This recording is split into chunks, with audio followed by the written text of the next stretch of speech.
significantly more in depth than when you go for a bridging loan valuation or a buy-to-let valuation.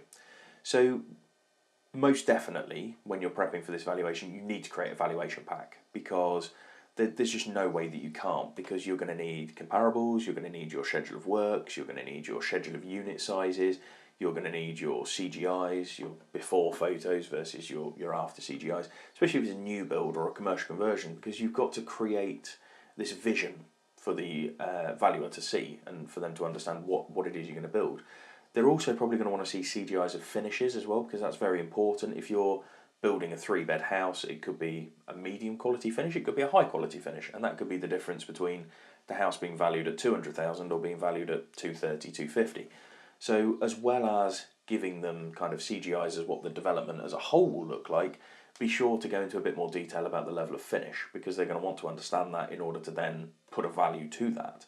So when it comes to your comparables, try and keep it sensible, try and keep it within 0.5 to a mile at most of the area that you're working in. Make sure that the square footages are the same, make sure that you're using something of a similar standard of finish as well, because it's incredible how many times we have people bring comparables of very, very high-end finishes, but they're only anticipating a low-end finish.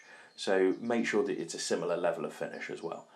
The schedule of works is incredibly important as well, so I would, at the point that you give them to the valuer, I would make sure that you're probably at tendering stage when you send those over, because the build costs are what they use to determine the residual valuation of the land. So the residual valuation is based on what they believe the GDV is, less the developer's profit of, say, 20%, less the build costs, then gives a residual valuation, which in its simplest format is what someone could afford to pay for that land.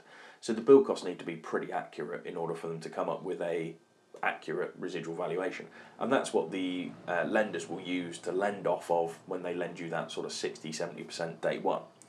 The unit sizes are incredibly important as well, because they'll need to understand how large the units are going to be, and they need to understand, obviously, when they're looking for their own comparables, what they're comparing with. And CGIs, as we mentioned, are very, very important, because you need to be able to create that vision for the valuer, for them to say, okay, this is what it's going to look like, this is what I'm looking for in terms of comparables, and this is what the finish is going to be. So I would always implore anyone to create a valuation pack when going for development finance, because there's just too much information to not be able to do that. And as part of this, what I'll do is we've just recently had a valuer provide kind of a list of information in order to go out and do a valuation on a development site. So what I'll do is I'll convert that into a PDF and I'll pop it in the resources that you guys can see on the left hand side of the screen. And yeah, have a look through it, try and create some template valuation packs. And I'm more than happy to have a look through and kind of give you any guidance if anyone does create one. But yeah, I'd have a read through and just get familiar with that. But all in all, that's what you need to do to prep for a valuation for development finance.